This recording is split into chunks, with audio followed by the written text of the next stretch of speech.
जय श्री कृष्णा दोस्तों, आज की वीडियो है गांधारी पर। गांधारी गांधार देश के शुबल नामक राजा की कन्या थी। गांधार की होने के कारण उसे गांधारी कहा जाता था। गांधार आज के अफगानिस्तान का एक क्षेत्र था जिसे आज कांधार कहा जाता है। गांधारी के भाई का नाम था शकुनी। शकुनी दुर्योधन का मामा था।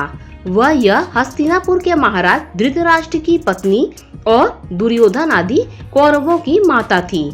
आओ गांधारी के 10 रहस्य जाने। नंबर 1, इच्छा विरुद्ध विवाह।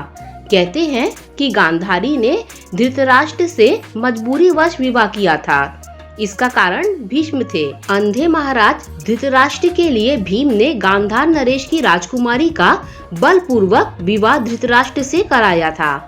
नंबर 2, धृतराष्ट्र से पहले बकरे से विवाह। किद्वंती के अनुसार ऐसा माना जाता है कि गांधारी का विवाह धृतराष्ट्र से करने से पहले ज्योतिषियों ने सलाह दी कि गांधारी के पहले विवाह पर संकट है, अतः इसका पहला विवाह किसी और से कर दीजिए, फिर धृतराष्ट्र से करें। इसके लिए ज्योतिषियों के कहने पर गांधारी का विवाह एक बकरे से कराया गया था। बाद में उस बकरे की बलि दे दी गई थी। कहा जाता है कि गांधारी को किसी प्रकार के प्रकोप से मुक्त करवाने के लिए ज्योतिषियों ने यह सुझाव दिया था। इस कारणवश गांधारी प्रतीक रूप में विधवा मान ली गई और बाद में उनका विवाह धृतराष्ट्र से कराया गया। नंबर 3, गांधारी ने भी बांधी थी आंखों पर पट्टी। इस संबंध में 2 कथा है। पहला यह कि गांधारी को पहले से ही पता था कि उनका होने वाला पति अंधा है। दूसरा यह कि विवाह के बाद जब उन्हें पता चला कि मेरे पति अंधे हैं तो वह सन्न रह गई थी और उसने माना कि मेरे साथ धोखा हुआ है, इसीलिए उसने अपनी आंखों पर पट्टी बांध ली। पहली कथा के अनुसार गांधारी ने पतिव्रत धर्म का पालन करते हुए अपनी आंखों पर जीवन भर के लिए पट्टी बांध ली थी। इसी कारण गांधारी का संसार की पतिव्रता और महान नारियों में विशेष स्थान है। नंबर 4, जब धृतराष्ट्र को हुई गलतफहमी। गांधारी एक विधवा थी। यह सच्चाई बहुत समय तक कौरव पक्ष को पता नहीं चली। यह बात जब महाराज धृतराष्ट्र को पता चली तो वे बहुत क्रोधित हो उठे। उन्होंने समझा कि गांधारी का पहले किसी से विवाह हुआ था और वह ना मालूम किस कारण मारा गया। धृतराष्ट्र के मन में इसको लेकर दुख उत्पन्न हुआ और उन्होंने इसका दोषी गांधारी के पिता राजा सुबल को माना। धृतराष्ट्र ने गांधारी के पिता राजा सुबल को पूरे परिवार सहित कारागार में डाल दिया।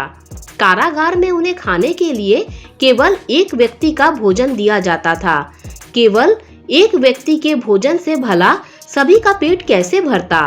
यह पूरे परिवार को भूखे मार डालने की साजिश थी। राजा सुबल ने यह निर्णय लिया कि वह यह भोजन केवल उनके सबसे छोटे पुत्र को ही दिया जाए ताकि उनके परिवार में से कोई तो जीवित बच सके, और वह था शकुनी। यह भी कहा जाता है कि विवाह के समय गांधारी के साथ उनका भाई शकुनी और आयु में बड़ी उनकी एक सखी हस्तिनापुर आई थी और दोनों यहीं पर रह गए थे। नंबर 5, गांधारी में थी दिव्य शक्ति। गांधारी भगवान शिव की परम भक्त थी। शिव की तपस्या करके गांधारी ने भगवान शिव से यह वरदान पाया था कि वह जिस किसी को भी अपने नेत्रों की पट्टी खोलकर नग्न अवस्था में देखेगी उसका शरीर वज्र का हो जाएगा। युद्ध से पहले ऐसे में गांधारी ने अपनी आंखों की पट्टी खोलकर दुर्योधन के शरीर को वज्र का करना चाहा, लेकिन कृष्ण के बहकावे के कारण दुर्योधन ने अपने गुप्तांगों को पत्तों से छिपा लिया था, जिसके चलते उनके गुप्तांग और जांघें वज्र के समान नहीं बन पाए। इसी कारण अपने प्रण के अनुसार ही महाभारत के अंत में भीम ने गदा से दुर्योधन की जांघ पर प्रहार किया और दुर्योधन मारा गया। नंबर 6, गांधारी के पुत्र नहीं थे धृतराष्ट्र के पुत्र। गांधारी के पुत्रों को कौरव पुत्र कहा गया, लेकिन उनमें से एक भी कौरव वंशी नहीं था। धृतराष्ट्र और गांधारी के 99 पुत्र और एक पुत्री थी जिन्हें कौरव कहा जाता है। गांधारी ने वेद व्यास से पुत्रवती होने का वरदान प्राप्त किया था। इस वरदान के चलते ही गांधारी को 99 पुत्र और 1 पुत्री मिली थी। उक्त सभी संतानों की उत्पत्ति 2 वर्ष बाद कुंडों से हुई थी। गांधारी की बेटी का नाम दुशाला था। गांधारी जब गर्भवती थी तब धृतराष्ट्र ने एक दासी के साथ सहवास किया था, जिसके चलते युयुत्सु नामक पुत्र का जन्म हुआ था। इस तरह कौरव 100 हो गए। नंबर 7, कुंती से थी गांधारी की प्रतिद्वंदिता। कुंती के पुत्र पांडव थे और गांधारी के पुत्र कौरव। प्रारंभ में दोनों ही एक ही महल में रहती थीं, लेकिन राजगद्दी के चक्कर में दोनों में अप्रत्यक्ष रूप से प्रतिद्वंदिता रहती थी। कुंती एक अद्भुत महिला थी।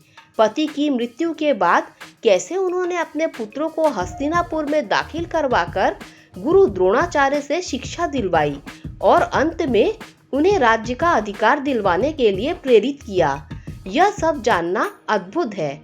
जिस तरह कुंती ने संघर्ष किया उसी तरह गांधारी ने भी संघर्ष किया। फिर भी दोनों ही महिलाएं एक दूसरे के सुख दुख में साथ देती थी। नंबर 8, पुत्र और भाई के वश में गांधारी। शकुनी ने गांधारी व धृतराष्ट्र को अपने वश में करके धृतराष्ट्र के भाई पांडु के विरुद्ध षड्यंत्र रचने और राज सिंहासन पर धृतराष्ट्र का आधिपत्य जमाने को कहा।